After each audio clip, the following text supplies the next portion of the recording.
One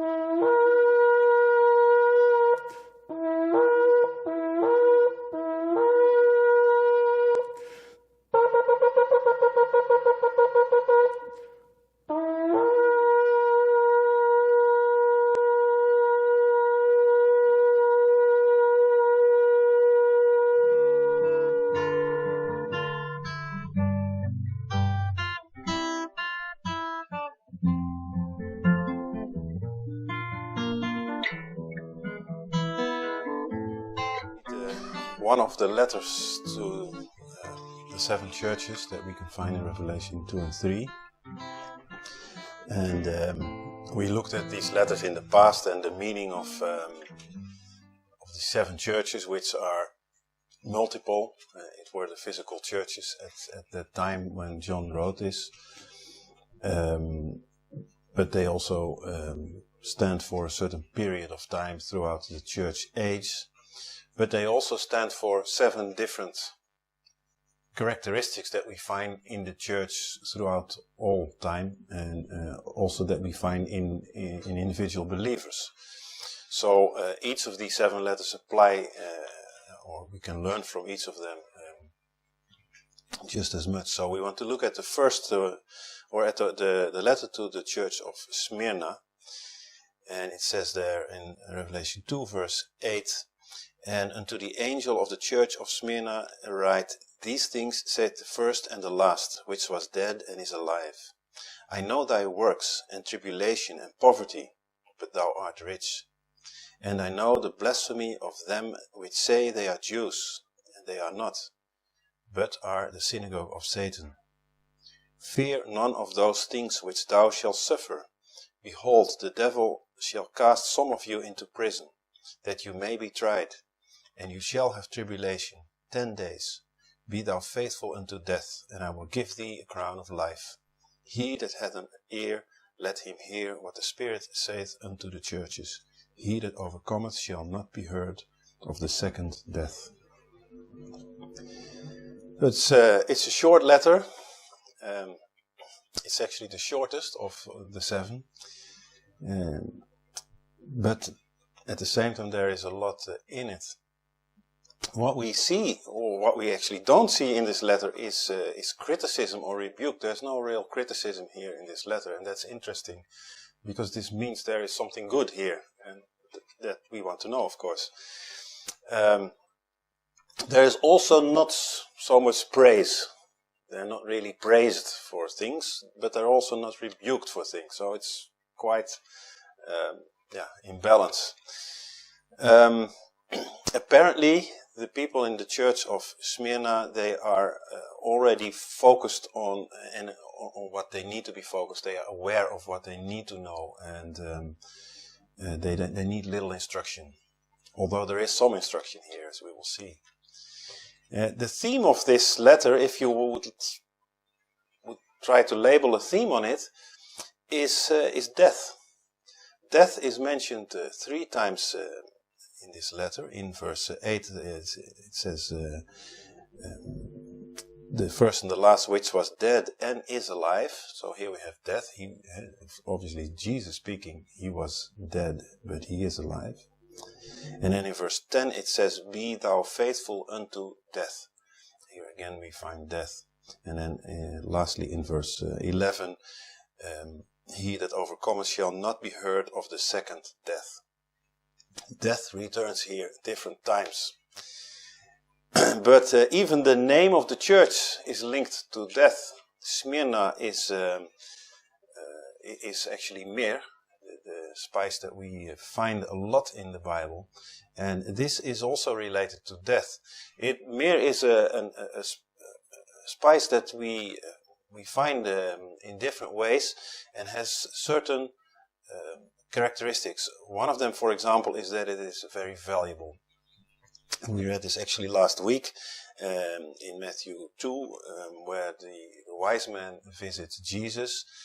It says there in verse 11, "When they were come unto the house, they saw the young child with Mary his mother, and fell down and worshipped him. And when they had opened their treasures, they presented unto him gifts, gold and frankincense and myrrh." So these were part of their treasures. This is very valuable spice, myrrh.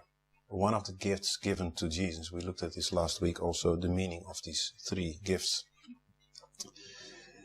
So that's one characteristic. It's valuable.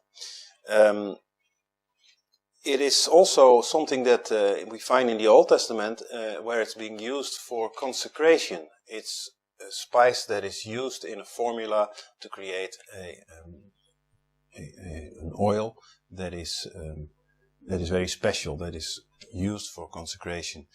Actually, the whole tabernacle, all its vessels, and even Aaron and his sons, they were all consecrated with oil that had this myrrh in it, and before they could even use it and get into service. In Exodus 30, verse 23, it says, "Take thou also unto thee 3 principal spices of pure myrrh, 500 shekels, and of sweet cinnamon half so much, even 250 shekels, and of sweet calamus 250 shekels, and of cassia 500 shekels, after the shekel of the sanctuary, and of oil, olive, and hin." So here we see myrrh is a very important ingredient in this oil for consecration. So that's another characteristic. And next to consecration, we also have purification. This we find in the book of Esther, where the maidens that are presented before the king, they have to be purified for 12 months, and half of that time it is with myrrh.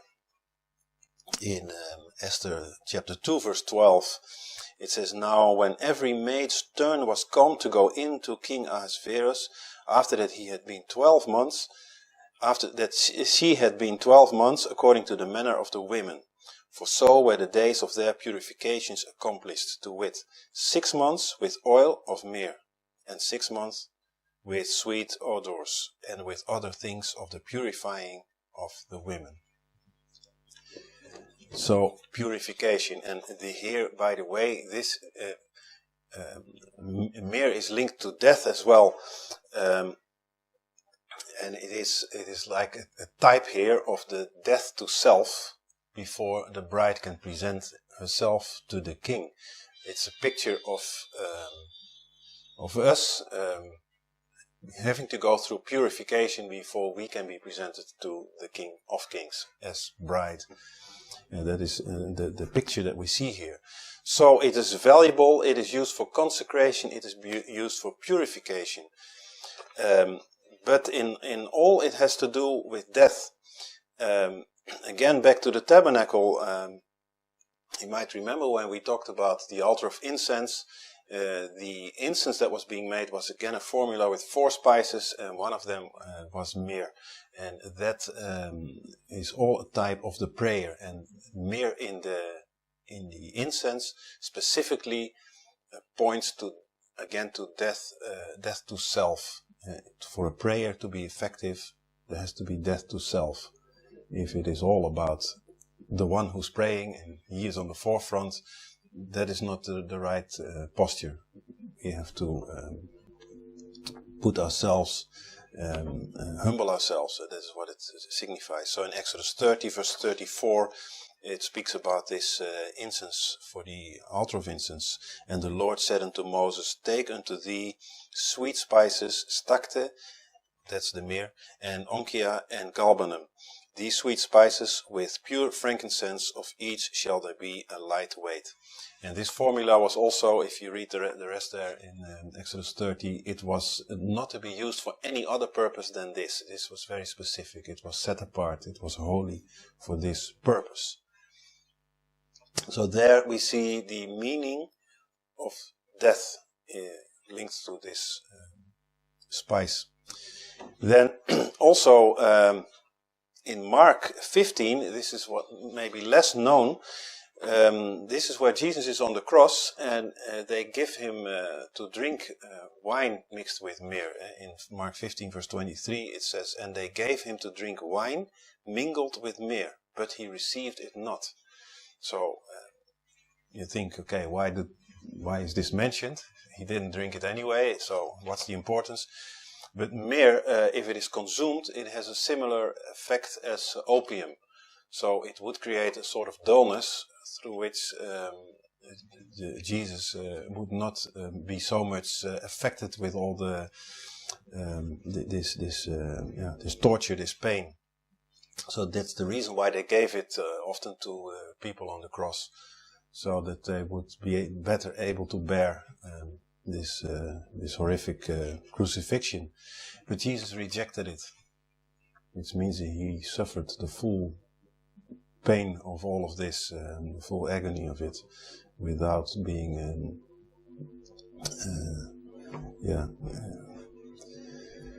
how you say this, without this effect of this myrrh.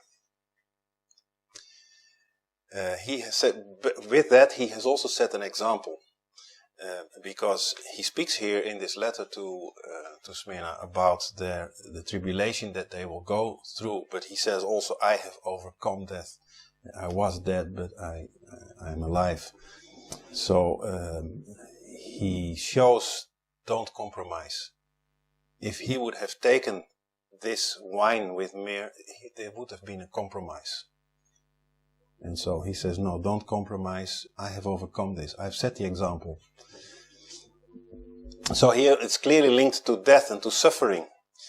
And again, after Jesus has died, in John 19 verse 39 we read, and there came also Nicodemus, which at the first came to Jesus by night, and brought a mixture of myrrh and aloes, about 100 pound weight.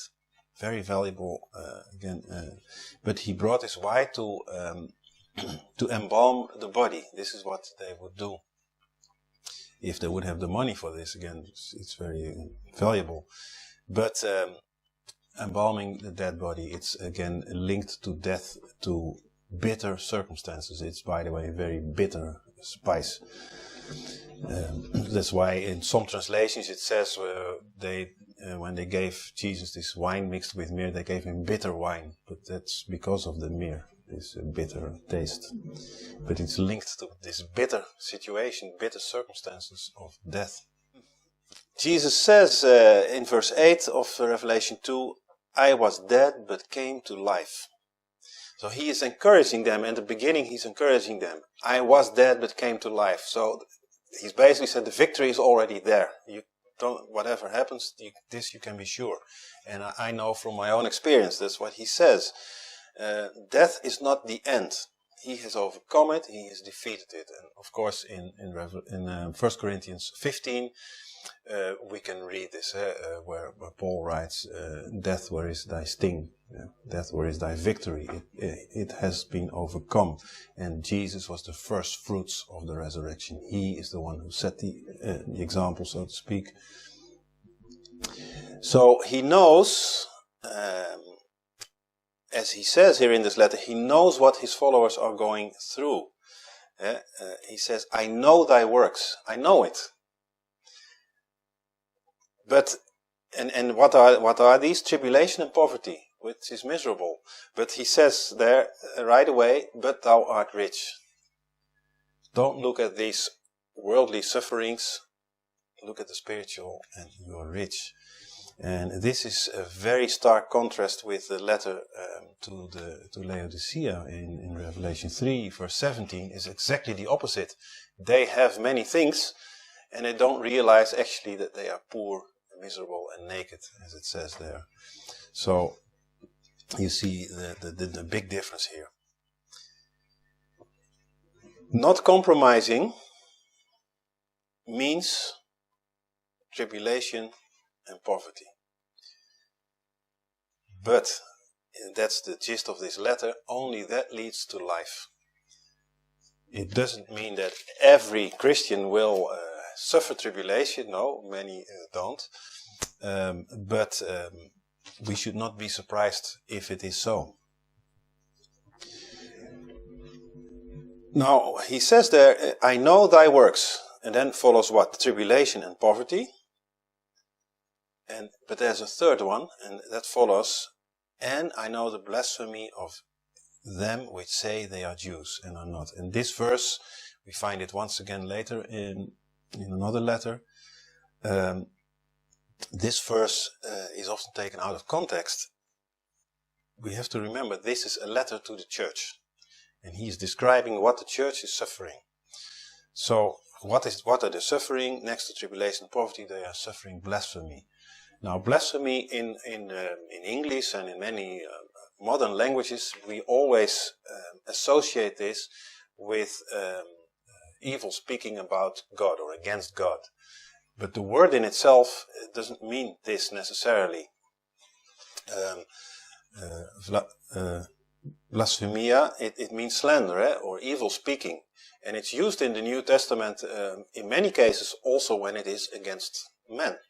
And it can just mean that just as well. It's just evil speaking or slandering in general. It doesn't necessarily have to be against God. And here we see it is what the church is suffering. So it's blasphemy, it's slander against them, not against God.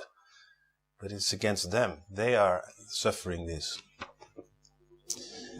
So that's one thing we need to understand. And then, who is doing this? That's the other thing. And it speaks about Jews. Now, the word Jew, especially in our days, but it's not something new actually. It's very widely used. If we use the word Jew, we think of ethnic Jews, we think of religious Jews, we think of maybe of Israelites. People have all kinds of associations with that, and so it's very confusing what is actually being used.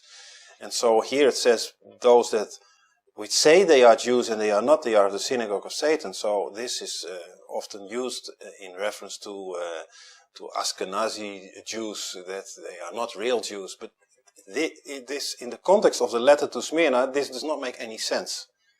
It did not even exist at this time, this whole thing. So, it's not about this, obviously. If you look in the book of Revelation, you have basically two groups. Okay, maybe three if you will. The church in chapter 2 and 3, but after that there is no mention of the church anymore, until chapter 19 where the bride is presented. So, but as soon as the church is taken away, there is either Gentiles, which is the unbelieving world, or there is Jews, which are believers. And a Jew, the word Jew, or Judeus, it means belonging to Jehudah. Or in Hebrew, we looked at this also before, Yahudim means people of God, men of God. That is what it means. And in the context of the book of Revelation, that is how we should read it. The Jew is the opposite of the Gentile. The Gentile is the unbelieving person. The Jew is the believing person. And of course we know that the remnant of them, that's the main purpose of this 7 years. The remnant of them will find Jesus as their Messiah, will recognize Jesus as their Messiah. So it is those in the church that say they are believers, that say they are people of God, but they are not for real. And they cause division, they slander, they speak evil about their brethren. That is what they are suffering.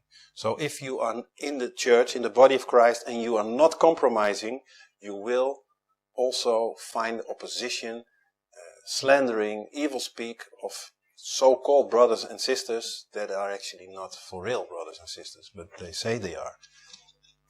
And that's what we see happening. That's what we see happening.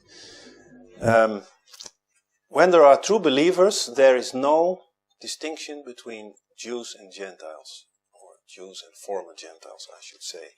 Paul makes this very clear in many instances. Just a few here. In Romans 10, verse 12, he says, "For there is no difference between the Jew and the Greek, for the same Lord over all is rich unto all that call upon him." If a Jew accepts Jesus as his Messiah, he becomes a Christian. It's very simple, because the word Christ is the same as the word Messiah. He becomes a Christian. It is never the other way around. That's what we see in Galatians, where the Jews that have become Christians try to make the other ones become Jews again by imposing circumcision and other things of the law. In Galatians 3 verse 28 it says, there is neither Jew nor Greek, there is neither bond nor free, there is neither male nor female, for all you are all one in Jesus Christ. So Paul makes there the point that you should not create these differences, because there shouldn't be anyway. And in Colossians 3 verse 11 again, where there is neither Greek nor Jew, circumcision nor uncircumcision, barbarian, Scythian, bond nor free, but Christ is all and in all. So in the church we do not really we do not speak about Jew or Greek or this or that. It should be all Christians, followers of Christ. And so that is what the context of this letter shows. There are those among you that say they are people of God, say they are Jews, but they are not. It has nothing to do with the Jewish religion or being ethnic Jew in this whole context. And this is not a new thing, by the way. It is us, basically, and especially in the Western world, where we are so biased by 2,000 years of Christian religion, that we make this distinction all the time between Jew and non-Jew. We shouldn't. The only distinction we should make is between a Christian and a non-Christian. A non-Christian has to become a Christian. That's the point. This has always been so. If you look at Genesis 17, where God makes the covenant with Abram, he says there in verse 12, and he that is 8 days old shall be circumcised among you, every man-child in your generations. He that is born in the house, or bought with money of any stranger, which is not of thy seed. So anyone who's not of Abram's seed, not ethnically a descendant, he can be part of it, just the same. There's no difference. But he has to do the same thing as the others, to be circumcised. And of course this points forward, as we learn later, to the circumcision of the heart. It's not about physical circumcision and that would save someone. That points to the circumcision of the heart. That is what it's about when it speaks here about the Jew, one who says his heart is circumcised, but it's not. Later in the Exodus we see the same thing. When the Israelites leave Egypt, God says again to Moses, Exodus 12 verse 48, and when a stranger shall sojourn with thee and keep the Passover to the Lord, let all his males be circumcised, and let him come near and keep it, and he shall be as one that is born in the land. For no uncircumcised person shall eat thereof. One law shall be to him that is homeborn, and unto the stranger that sojourneth among you. It's just the same. And again, the physical circumcision points forward to the circumcision of the heart, obviously. So the Jews here, they are those whose heart is not circumcised. They say they are, but their hearts are not. And they trouble the ones whose heart is circumcised. And the uncircumcised heart is seeking other things. Is seeking praise from God, from men, and not from God. Whereas the one who's truly circumcised in heart, he seeks praise from God and not from man. It's the other way around. And then you see the problems arising, because carnal man by nature despises the things of God, and thus also the people that adhere to the things of God. And what does Jesus say here in this letter? He says, I know this, I know it, and I have overcome it, and I will make it right in due time. So that's very comforting. So after saying this, what is now the instruction? because there is instruction here. Jesus does not promise to take it away. That is not in this letter. And that's an interesting thing. We find it, I had to think also of this in Luke 22, verse 31 it is, where Jesus says to his disciples, Satan has sought to sift you out. And so he knows this. Satan has apparently asked, I suppose, whether he got the right to do so, just as we read in the book of Job. And Jesus doesn't say, and I have stopped him. He said, no, I pray that your faith will be strong enough to overcome. And so, same here. He doesn't take these things away. He doesn't say, oh, the tribulation, the poverty, I will take it away from you. No. He says, fear not. Fear not. This is the first verb that he says that the people in the church of Smyrna have to do. Fear not. We've seen it many times.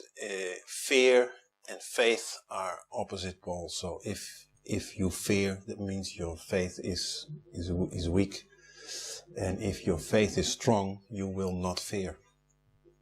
So by saying fear none of those things means be strong in your faith. Stay strong in your faith, because actually they are. Remain strong in your faith. There will be persecution. It's a given thing. He says there, the devil shall cast some of you into prison. Some, it is not all, but in general we can say we should not be surprised. Some shall be thrown into prison and be tried, and you shall have tribulation. 10 days, he says then. There will be testing. It's we find it in other places in Scripture. In 1 Peter 4, verse 12. It says, Beloved, think it not strange concerning the fiery trial which is to try you, as though some strange thing happened to you. Don't be surprised. Don't think it's something strange. This is actually what is to be expected in this world. And in 2 Timothy 3, again, and all that will live godly in Christ Jesus shall suffer persecution. Here it is in certainty. They shall suffer persecution. So don't be surprised. Don't be surprised. The next instruction after fear not is be faithful unto death. This is the example that Jesus gave. In John 16 verse 33 it says, These things I've spoken unto you, that in me you might have peace. In the world you shall have tribulation, but be of good cheer. I have overcome the world. In the world you shall have tribulation, but be of good cheer. That's so opposite. Be of good cheer while there is tribulation. But he says also why. I have overcome the world. So there will be testing. And then we find in this letter to the church of Smyrna that he says, some will be cast into prison, that you may be tried, and you shall have tribulation 10 days. And there is these 10 days. I wondered some time ago, why is it 10 days? Why is it not just saying a while or something like that? And usually it's explained this way. 10 days is a limited period of time. It's overseeable. And this means that yes, there will be tribulation, but it will also have an end. It's also limited. God will not allow it to continue. And so that's basically is a good explanation. But there is, if you search for these 10 days, I have not found anything in Scripture, but there is a story in the book of Jasher that speaks about this, and so it's not biblical, and so you may also not take it for truthful, which is okay, but it's a good example of exactly what Jesus is speaking about. Whether it really happened or not is another thing. But the book of Jasher, there are, by the way, many manuscripts that are called the book of Jasher, because it was a name that was popular among rabbis, and so different rabbis wrote pieces that they called the Book of Jasher throughout the ages. There is this story about Abram, and I will read a few verses, but I will first give a short introduction of one chapter, so that we don't need to read the whole chapter. This particular version of the Book of Jasher is considered, quote unquote, the real one, for several reasons, and one of which is that it is so 100% complementary to the Bible. It is never contradicting. There's no strange. It's really matches what we read in the Bible, and so it's very interesting. But again, whether we take it as true or not, it's in any case a good example. So it speaks here about Abram and the years of Abram's life before he was called to leave where he lived, the Chaldeans in Babylonia. In the Bible we don't read anything about this period of his life, but it says there that Abram was serving in the house of Noah.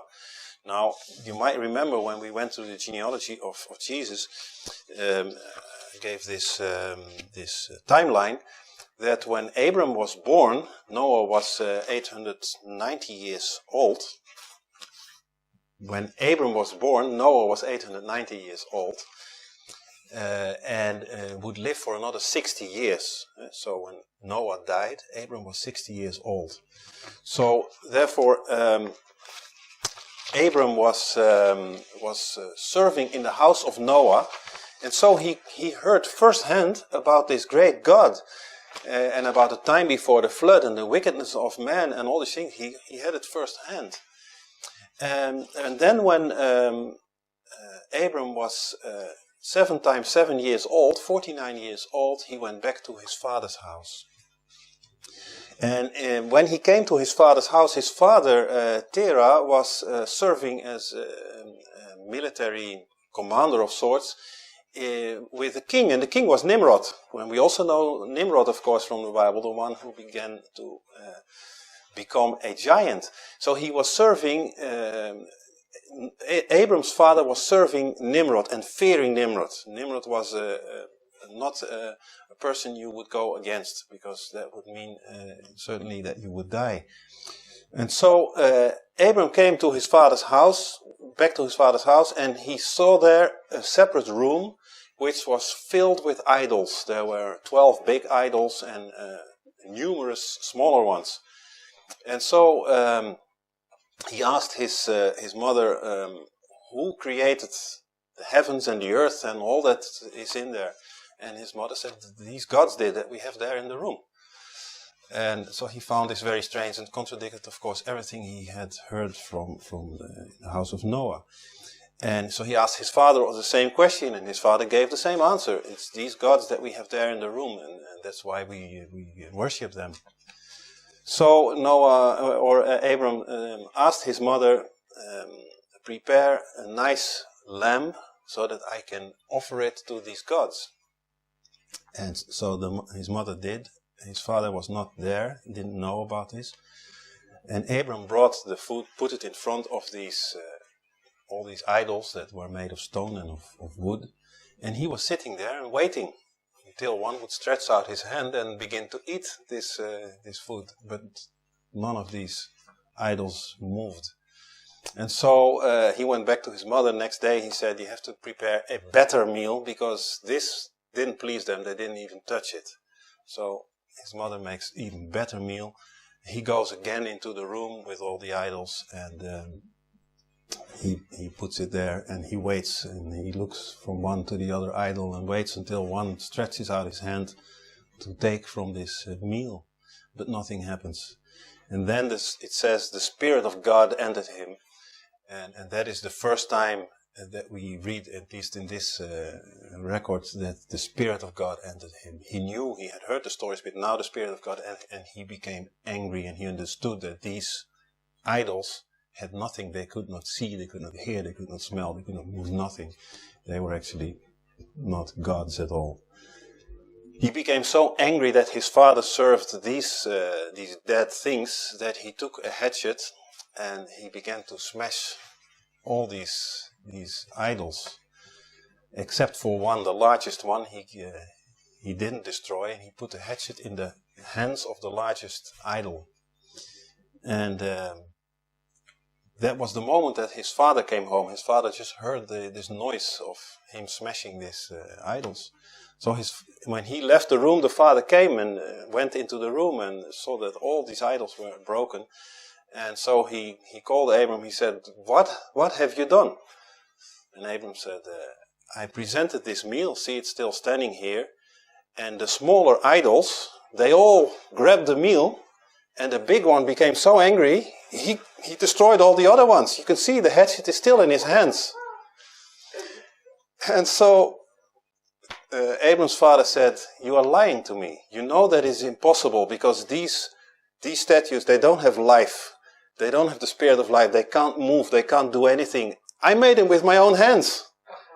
And so Abram says, "Why do you worship gods that you made with your own hands, that with your own mouth you confess that they have no spirit in them? You should be ashamed." And he gets even more angry and takes the hatchet from the big one and also destroys that one, and then he leaves his father's house. He runs away. Now Terah Abram's father is very dismayed by all this, and he fears above everything. He fears Nimrod. So he goes to the king and he confesses what has happened, and he says, "You have to arrest Abram." He's basically betraying his own son before Nimrod. You have to arrest him and judge him for this.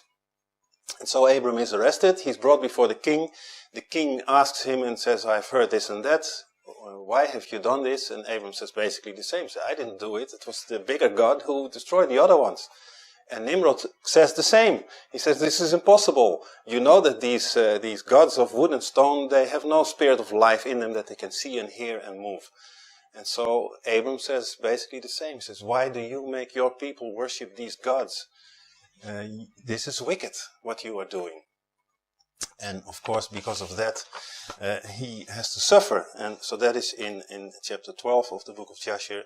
When the king heard the words of Abram, he ordered him to be put into prison. And Abram was 10 days in prison. And here we have the 10 days that we also find in Smyrna. Now, because of his not compromising, even before Nimrod, the king that everyone feared, because of him confessing his faith, he had to suffer, and he was put in prison for 10 days. And I skip a few verses. "And the king said to the princes and sages, 'Have you heard what Abram, the son of Terah, has done to his father? Thus he has done to him. And I ordered him to be brought before me, and thus has he spoken. His heart did not it's very small print here, misgrieve him. Neither did he stir in my presence,'" which was very strange because everyone was afraid in the presence of Nimrod. "And behold, now he is confined in the prison. And therefore decide what judgment is due to this man who reviled the king, who spoke and did all the things that you heard." And they all answered the king, saying, "This man who reviled the king should be hanged upon a tree. But having done all the things that he did, that he said, and having despised our gods, he must therefore be burned to death. For this is the law in this matter." So that is now the judgment that is upon him. So skip again a few verses, but they bind him with cords, and they throw him into jail. I have to go here. So they also arrest, by the way, Abram's brother. This is another storyline in this whole thing that we will not go in. So Haran, his brother, is also arrested. They will be burned together. So they brought them both, Abram and Haran, his brother, to cast them into the fire. And all the inhabitants of the land and the king's servants and princes and all the women and the little ones were there, standing that day over them. And the king's servants took Abram and his brother, and they stripped them of all their clothes except their lower garments which were upon them. And they bound their hands and their feet with linen cords, and the servants of the king lifted them up and cast them both in the furnace. And the Lord loved Abram, and he had compassion over him. And the Lord came down and delivered Abram from the fire, and he was not burned. But all the cords with which they bound them were burned, while Abram remained and walked about in the fire. And Haran, his brother, he died when they cast him into the fire, and he was burned to ashes, for his heart was not perfect with the Lord. And those men who tied him, who cast him into the fire, the flame of the fire spread over them, and they were burned. And 12 men of them died. And Abram walked in the midst of the fire, how long? 3 days and 3 nights. Until the servants of the king saw him walking in the fire. And they came and told the king, saying, Behold, we've seen Abram walking about in the midst of the fire. Even the lower garments which are upon him are not burnt, but the cord with which he was bound is burnt. And then a bit further down, and then when the king saw that his servants could not approach the fire, because they tried to get him out, but they burnt all the time themselves, so he called Abram, O servant of the God who is in heaven, go forth from among the fire, and come hither before me. And Abram hearkened to the voice of the king. And he went forth from the fire and came and stood before the king. And the king said to Abram, How is it that thou wast not burned in the fire? And Abram said to the king, The God of heaven and earth, in whom I trust and whom has all in his power, he delivered me from the fire, into which thou didst cast me. And Haran, the brother of Abram, was burned to ashes, and they sought for his body, and they found it consumed. And Haran was 82 years old when he died in the fire of Kasdim. And the king, the princes, and the inhabitants of the land, seeing that Abram was delivered from the fire,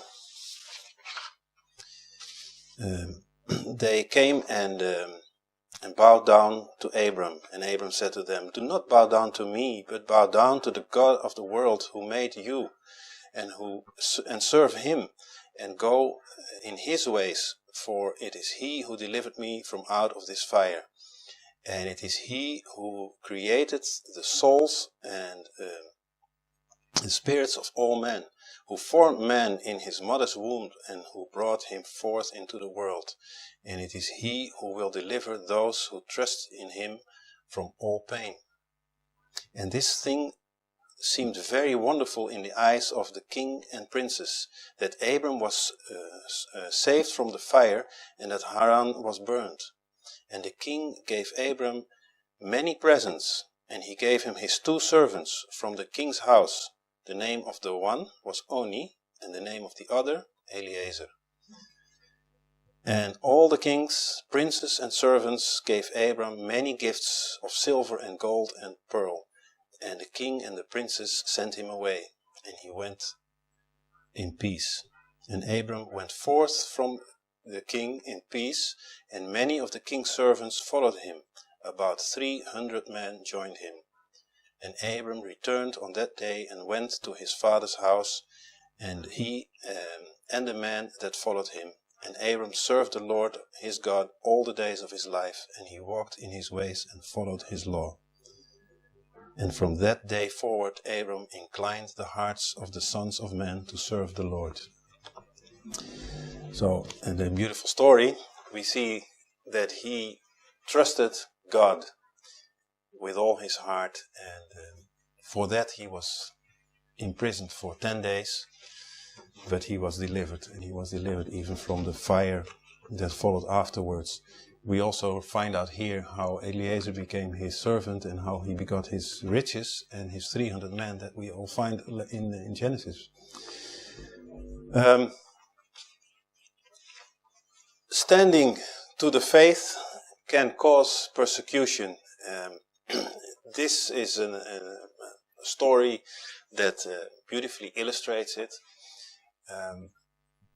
But we see it also in the world around us. There is severe persecution in many places. The persecution of Christians in number has never been as high as it is now in our times. And we see it also creeping into the Western world. We have, of course, these stories of the bakers and the florists that do not want to give their services for same-sex marriage. We have the example of the civil worker who didn't want to issue a marriage license to a homosexual couple and was sent to prison for that. So there we see that this is already becoming more and more the norm in the world, that if you stand with your faith, you will be persecuted for it. It's not accepted. There is no freedom of religion and no freedom of speech for Christians. It applies to many other groups, but not to Christians, apparently. Then you're a bigot and you're judged for hate speech. So it's a thing that we should expect if we stand with the word. The promise here is that the persecution will be limited. That's what these 10 days basically show. God will not allow temptation beyond what we can bear.